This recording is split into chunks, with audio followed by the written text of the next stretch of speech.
जाती है। और जो भी हर एकादशी को भगवान विष्णु की प्रसन्नता के लिए अगर कोई इस एकादशी को करता है तो भगवान बहुत बहुत बहुत प्रसन्न हो जाते हैं। और एकादशी का महत्व ऐसा भी है, जो भी इस दिन कोई भी अगर अपनी इच्छा लेकर इस एकादशी रखता है तो उसकी जो भी इच्छा है वही पूर्ति हो जाती है ना। तो आज जो वरुथनी एकादशी है, बहुत समय पहले की बात है कि भगवान राम रघुवंश में हुए, सूर्य वंश में हुए, और सूर्य वंश में मानधाता ऋषि भी हुए, है ना। और इस मानधाता ऋषि को एक बार अपने किसी गलती कारण, अपराध के कारण उनको बहुत वर्षों तक उनको क्या हुआ, श्राप के कारण अधम योनि में जाना पड़ा उनको। लेकिन ये अनेक उपाय करने के उपरांत भी इस श्राप से मुक्त नहीं हो पा रहे थे। फिर एक बार उनको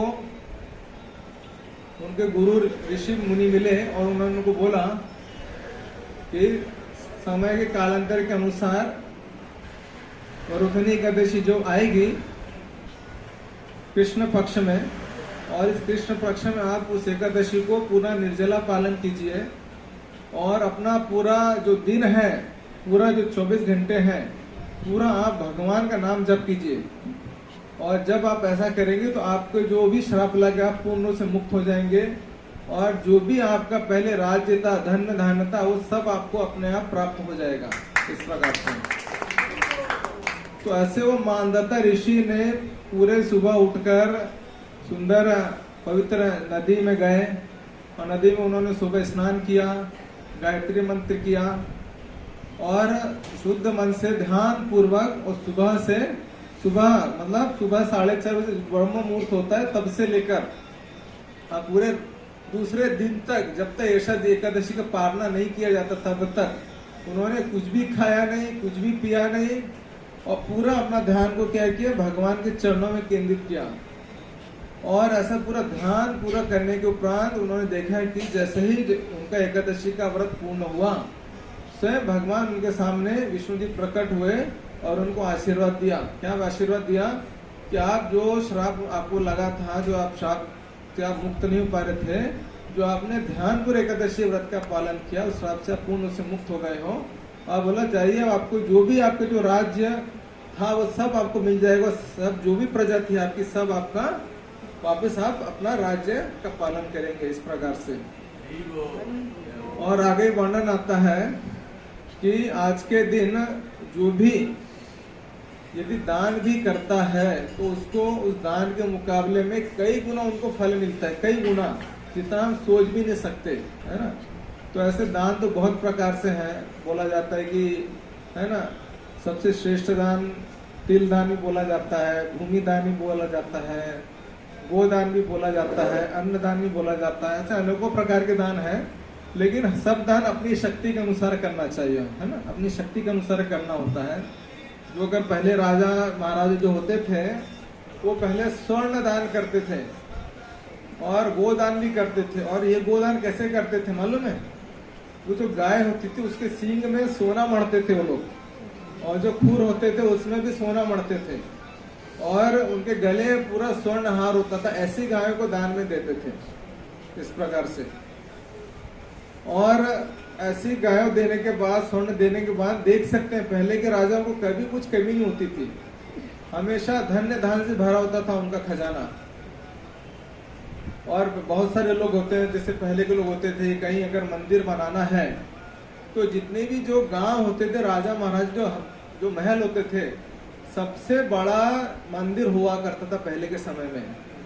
मतलब पहले के राजाओं की जो मान्यता थी कि मंदिर सबसे बड़ा होना चाहिए, क्योंकि भगवान सबसे बड़े हैं, विष्णु जी सबसे श्रेष्ठ हैं, तो उनका मंदिर सबसे बड़ा होना चाहिए।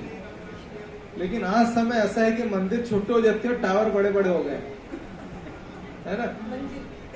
तो पहले के समय में मंदिर बहुत बड़े बड़े मंदिर होते हैं। आप साउथ में चले जाओ, आदि केशव मंदिर है ना, और बालाजी का मंदिर है, इतने बड़े बड़े मंदिर हैं।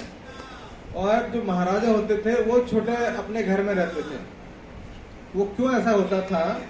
क्योंकि यदि हमारा घर बड़ा हो जाएगा तो हम अपने आप को क्या श्रेष्ठ दिखाते हैं उनके सामने। इसलिए कोई भी व्यक्ति जो होता है मंदिर से घर अपना छोटा क्यों रखता है? क्योंकि भगवान श्रेष्ठ है उसके समीप। तो मंदिर बड़ा बनाने का उद्देश्य क्या है कि भगवान सबसे श्रेष्ठ है ना। वो तो भगवान का जो महल है, घर है, वो भी सबसे बड़ा होना चाहिए और हमारा घर उनके सामने छोटा होना चाहिए। ये उनकी मान्यता है इस प्रकार से।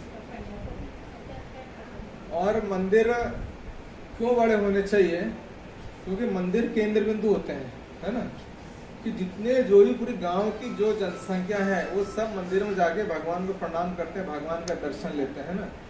तो उनको पूर्ण बैठने के लिए पूर्ण व्यवस्था होनी चाहिए। इस दृष्टिकोण से भी मंदिर बड़े बड़े बनाए जाते थे, है ना, इस प्रकार से।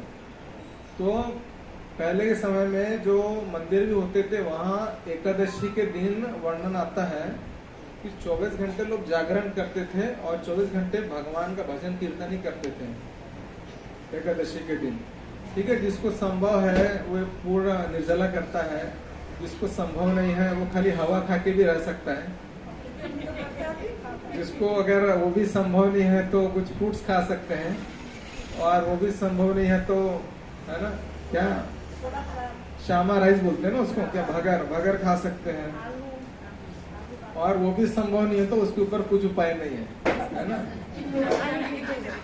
अन्न तो खाना ही नहीं है, चाहे एकादशी रखो या न रखो, अन्न खाना ही नहीं है। क्योंकि अन्न खाया मतलब उसको पूरा पूरा पाप का भागीदारी बन जाएगा वो, इसलिए अन्न खाना ही नहीं है। आप चाहे तो कुछ भी करो लेकिन अन्न खाना ही नहीं है। ठीक है, बहुत ही बीमार है, सीरियस है, कि डॉक्टर ने बोला है कि आपको खाना ही है तभी खाना चाहिए, अन्यथा पूर्ण रूप से वर्जित करना चाहिए, इस प्रकार से।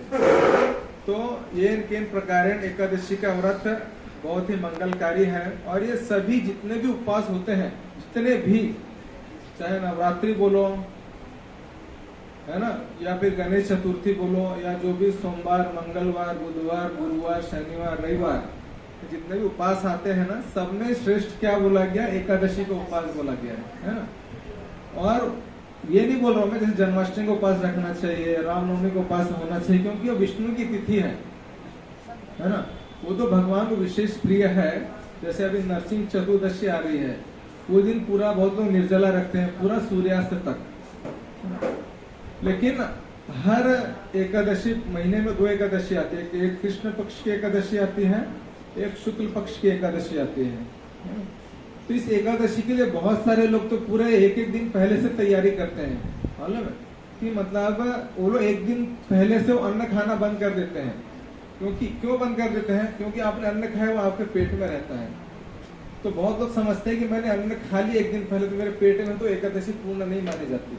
इसलिए बहुत लोग एक दिन पहले से अन्न खाना बंद कर देते हैं, कुछ फ्रूट्स खा लेते हैं, जल पे रहते हैं, इस प्रकार से। वो सब अपनी यथाशक्ति के अनुसार बोला गया है ना। अगर जिसको संभव ही नहीं है तो वो क्या करेगा, है ना। तो ठीक है, भगवान को प्रणाम करके यथासंभव अपना प्रयास करना चाहिए। तो इसलिए ज्यादा से ज्यादा हमें प्रयास करना चाहिए कि जो नियम बताए गए हैं उस नियम के अनुसार हम पालन करें, और उस पालन करने से क्या होगा, यथा योग्य हमें भगवान हमारा जो भी हमने सेवा की है भगवान की, उसका यथायोग्य हमें फल प्रदान करेंगे, है ना। क्योंकि भगवान तो सब चीज देने को तैयार है। आपकी भौतिक इच्छा भी पूर्ति करेंगे और आपकी आध्यात्मिक इच्छा भी पूर्ति करेंगे। निर्णय आपको लेना है, आपको क्या इच्छा पूर्ति करना चाहते हैं आप, है ना। ऐसा ही मैं तो एक कथा सुना था कि एक बार की बात है, युधिष्ठिर महाराज का जब राज्य था